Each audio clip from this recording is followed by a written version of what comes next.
थोड़ा सा समझते हैं ज्ञान वैराग्य है क्या, क्योंकि यहाँ आप सब बैठे हैं, सब गृहस्थ वाले लोग हैं और हम वैराग्य बोल रहे हैं, तो अब हो सकता है थोड़ा कंफ्यूजन आ जाए कि क्या चाह रहे हैं ये, तब छोड़ दें। छोड़ना तो कभी कुछ है ही नहीं है। क्या है, इस बात को भी लोगों ने गलत तरीके से समझ लिया। आपको संतों ने कहा माया और मोह छोड़ दो, इसका मतलब ये नहीं कि घर बार छोड़ के सब छोड़ के आप निकल जाओ, उसका मतलब समझिए, शब्द समझिए। मोह से मतलब है आसक्ति, कि नहीं हम इसके बिना नहीं रह सकते, ये आसक्ति है।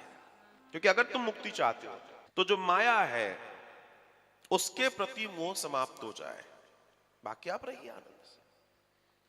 हम घर में रह रहे हैं, हम व्यवहार कर रहे हैं, सारे कार्य कर रहे हैं, हम व्यापार कर रहे हैं, हम नौकरी कर रहे हैं, हम रिश्तेदारी निभा रहे हैं, ये व्यवहारिक रूप से हो जाए।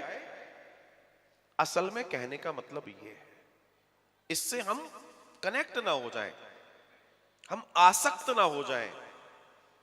क्योंकि अगर आसक्ति रहेगी तो फिर आप मुक्ति दिमाग से निकाल दीजिए। मामला ये है। तो जिस वैराग की बात हो रही है वो वैराग क्या है? वैराग का मतलब होता है आप जब आसक्तियों से मुक्त हो जाएंगे तो आप जहां हैं अपने घर में भी आप वैरागी तो हुए।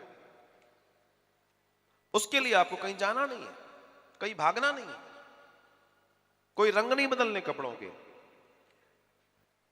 भीड़ में रहते हुए भी अपने आप को अकेला कर लो और अपनी यात्रा पर निकल पड़ो। उस भीड़ को भी ना मालूम पड़े कि तुम जा कहां रहे हो। क्योंकि भक्ति, पूजा, ये सारी चीजें प्रदर्शन की चीज नहीं है। आजकल इसका भी प्रदर्शन हो गया है, आजकल बड़ा प्रदर्शन है। पता पड़ा अपनी आईडी चालू कर ली, देखो हमारे ठाकुर जी को हम भोग लगा रहे हैं, देखो हमारे ठाकुर जी को हम पानी पिला रहे हैं, देखो हमारे ठाकुर जी का हम श्रृंगार कर रहे हैं। ऐसी नौटंकी शुरू हुई है कि क्या करा जाए साहब। कोई संतों के पास जाके देखो, जहां वो पूजा करते हैं वहां तुम्हें घुसेड़ेंगे नहीं। भजन और भोजन ये जितना एकांत में होगा उतना उसका प्रभाव है, उतना उसका प्रभाव है।